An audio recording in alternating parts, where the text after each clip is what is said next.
একদল আছে যারা সারাক্ষণ শুধু মারা পিটা, একে খুন করবে, ওকে মারবে, ওকে ধরবে, এটা করবে বলে ধমকাচ্ছে। আজকে আমাদের জন্য খুব আনন্দের দিন যে আমাদের নেতা, যিনি আমাদের দল তৈরি করেছিলেন, যিনি আমাদের স্বাধীনতার ঘোষণা দিয়ে দেশকে স্বাধীন করেছেন, যিনি আমাদের বিশ্বের দরবারে মাথা উঁচু করে দাঁড়াবার সুযোগ করে দিয়েছেন তার নেতৃত্ব দিয়ে, সেই নেতার জন্মদিন, 90 বছর। আমরা কি সেই আনন্দ আমরা উপলব্ধি করতে পারছি না। কারণ মাত্র কয়েকদিন আগে আমাদের আরেকজন নেত্রী, যিনি তার সমস্ত জীবন দিয়ে আমাদের জন্য কাজ করে গেছেন, আমাদের গণতন্ত্রকে মুক্ত করেছেন, আমাদেরকে পথ দেখিয়েছেন, সেই নেত্রীকে আমরা হারিয়েছি। এই দেশের কোটি মানুষ সেদিন সব সমবেত হয়েছিল ওই পার্লামেন্ট চত্বরে, কিন্তু পার্লামেন্ট চত্বরে সেটা থেমে থাকেনি।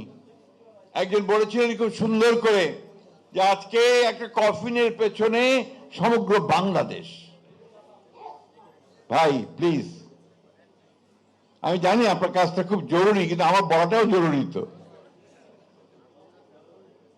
এই যে একটা মানুষের পেছনে সমগ্র বাংলাদেশ, আর একটা মানুষের ডাকে সমগ্র বাংলাদেশের মানুষ যুদ্ধে ঝাঁপিয়ে পড়ল, তাদেরকে আমরা যদি হৃদয়ে ধারণ করি, তাদেরকে যদি আমরা অনুসরণ করি, আমাদের আর কোনো কিছুকে ভয় করতে হয় না। আমাদের সামনে কেউ দাঁড়াতে পারে না, কারণ আমরা যাদের নেতৃত্বে দল করছি, সংগ্রাম করছি, লড়াই করছি, তারা অনন্য, তাদের কোনো তুলনা নেই, তাই না বন্ধুগণ? আজকে সেই জন্য তাদের প্রতি গভীর শ্রদ্ধা দিয়ে দুটো চারটে কথা শুধু বলতে চাই। শহীদ জিয়া সম্পর্কে আমাদের সিনিয়র নেতারা বলেছেন, আমরা বারবার তার কথা শুনেছি, বলেছি, বই পড়েছি, অনেক বই পড়ি। যে বিষয়টা আমার কাছে মনে হয় গুরুত্বপূর্ণ, যে শহীদ জিয়া আমাদের একটা পরিচিতি দিয়েছিলেন, আইডেন্টিটি। বাংলাদেশি জাতীয়তাবাদের দর্শনের মধ্য দিয়ে তিনি আমাকে আলাদা করে একটা পরিচয় করে দিয়েছিলেন পৃথিবীর কাছে। বাঙালিতে আরো আছে, পশ্চিমবাংলা আছে, বাংলায় কথা বলে, কিন্তু এই অঞ্চলের, এই ভূখণ্ডের আমরা যারা এই অঞ্চলে বাস করি, তাদেরকে তিনি বলেছেন যে আমরা হচ্ছি বাংলাদেশি।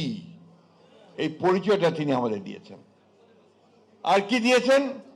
যে মাথা উঁচু করে দাঁড়াবার শিক্ষা দিয়েছেন, কারো কাছে মাথা নত না করার শিক্ষা দিয়েছেন, এবং আমাদেরকে এই শিক্ষা দিয়েছেন যে তোমার দেশের যে স্বাধীনতার পতাকা, তোমার যে সার্বভৌমত্বের পতাকা, তোমার যে গণতন্ত্রের পতাকা, এই পতাকা কখনো তুমি নিচে নামাবে না, এই পতাকা তোমাকে ঊর্ধ্বে তুলে ধরতে হবে।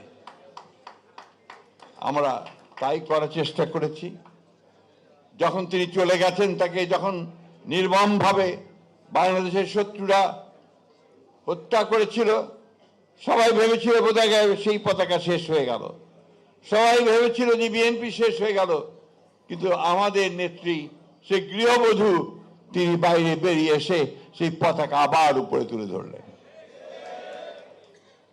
অনেকে মনে করলো যে যখন দেশনেত্রী বেগম খালেদা জিয়া জেলে চলে গেলেন এবং তিনি চলে গেছেন, তখন বোধহয় ওই পতাকা আবার নিচে চলে যাবে। কিন্তু দেখুন আল্লাহর কি ইচ্ছা, আবার সেই পতাকা তুলে ধরেছেন তাদেরই উত্তরসূরি তারেক রহমান সাহেব, তাই না? এই প্রসঙ্গে আমার একটা সত্য ঘটনা বলি আপনাদের। 2002 সালে নির্বাচনের পরে দেশনেত্রী বেগম খালেদা জিয়ার নেতৃত্বে আমরা চীনে রাষ্ট্রীয় সফরে গিয়েছিলাম, প্রায় 200 সদস্য ছিল।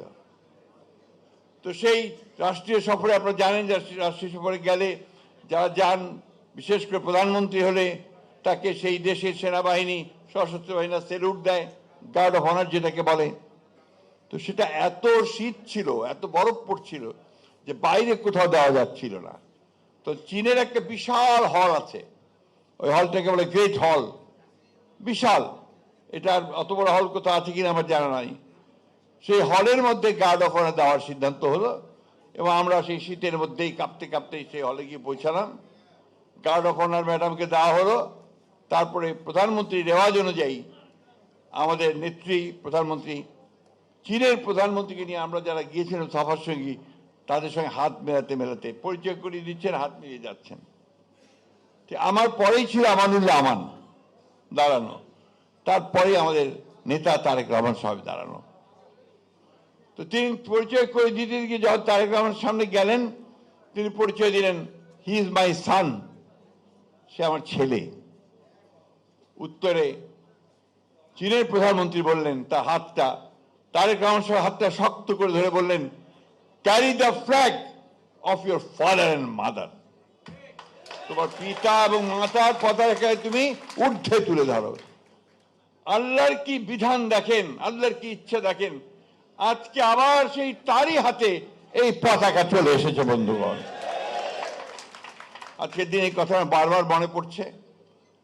আমাদের নেতা যখন ফিরে আসেন দেশে, লক্ষ কোটি মানুষ তাকে সম্বর্ধনা জানিয়েছে। সেদিন এয়ারপোর্ট থেকে ওই 300 ফুট মাত্র আধা ঘন্টার রাস্তা, আসতে প্রায় 4 ঘন্টা লেগেছে, তাই না? যখন তিনি স্টেজে দাঁড়ালেন, দাঁড়িয়ে যখন কথা শুরু করলেন, প্রথম কথাটাই তিনি বললেন কি, আই হ্যাভ এ প্ল্যান, আমার একটা পরিকল্পনা আছে।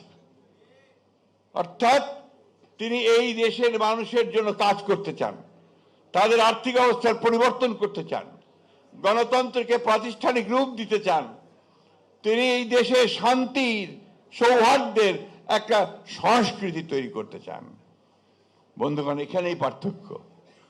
একদল আছে যারা সারাক্ষণ শুধু মারা পিটা, একে খুন করবে, ওকে মারবে, ওকে ধরবে, এটা করবে বলে ধমকাচ্ছে, আর আমাদের নেতা দাঁড়িয়ে বলছে যে আমার একটা পরিকল্পনা আছে তোমাদের জন্য। This is the difference. এটাই হচ্ছে।